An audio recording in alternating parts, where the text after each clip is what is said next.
And talk about John McCain's life. He put the uniform of the country on when he was 17 years old, and except for the 6 months when he was a congressional candidate, he has spent every hour of his adult life in service to this country. And he served his country through horrible torture and unbearable pain, and he kept faith with the country. John McCain is an imperfect man. He has many flaws. He'll be the first to tell you. But he has always loved America perfectly, and he has served America honorably. I was asked a couple days ago at something I was speaking at about who will take John McCain's place. And of course, the answer to that question is nobody. 500 years from now, should America endure, there won't be another John McCain. We'll never see anybody like this in high public office in American life ever again.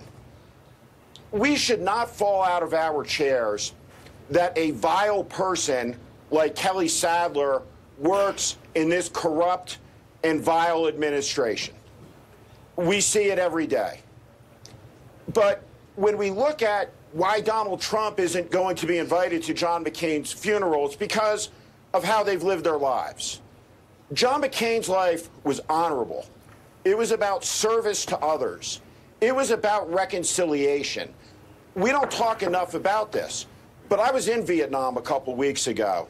And if you go to Vietnam, the Vietnamese revere three American warriors. They revere John Kerry, they revere John McCain, and they revere Pete Peterson, a fellow POW of John McCain's, who was the first ambassador when diplomatic relations were restored. Those three men, veterans of that war, but John McCain tortured repeatedly. He was an instrumental leader in the reconciliation of our countries so that this generation could be friends.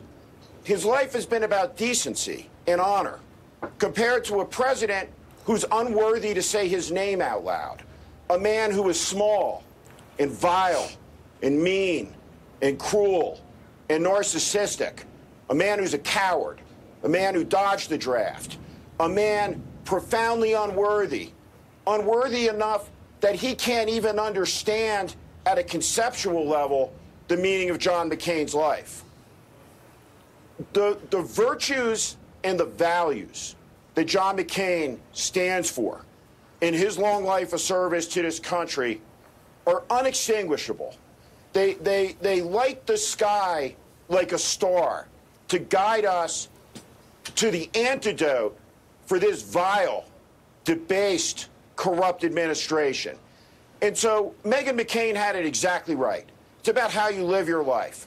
And Kelly Sadler and all the people in that White House that are tearing down our institutions, pitting American against American, they're exactly the opposite of John McCain. He's a guy that I've known well, and I was honored to have a small role in the giant chapter that he wrote in American life.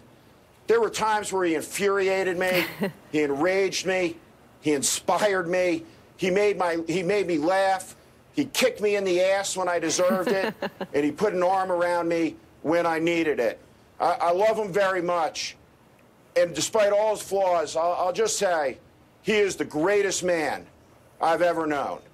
And he is the type of man that I would aspire, and I think any parent in this country would aspire for their son to be. And I don't think there's a lot of parents out in this country today who are saying, I want my kid to grow up like Donald Trump.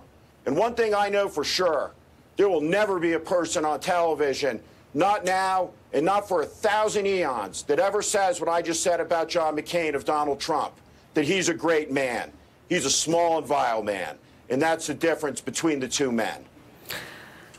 Let me show our viewers how the White House dodged